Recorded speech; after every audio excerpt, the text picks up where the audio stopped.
સુરેન્દ્રનગર જિલ્લાના લીંબડી તાલુકામાં પેરામિલિટરી અને પોલીસ દ્વારા લોકસભાની ચૂંટણીને અંતર્ગત ફૂટ પેટ્રોલિંગ કરવામાં આવ્યું હતું।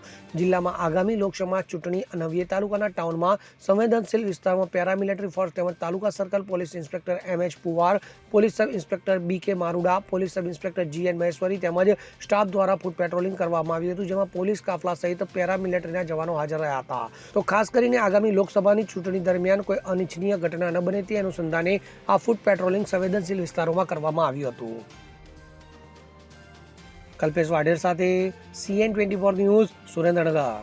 હવે જુઓ દેશ દુનિયાની તમામ ખબરો તમારી આંગળીના ટેરવે। ઉઠાવો મોબાઈલ અને Google Play Store પરથી ડાઉનલોડ કરો અમારી CN24 ન્યૂઝ મોબાઈલ એપ।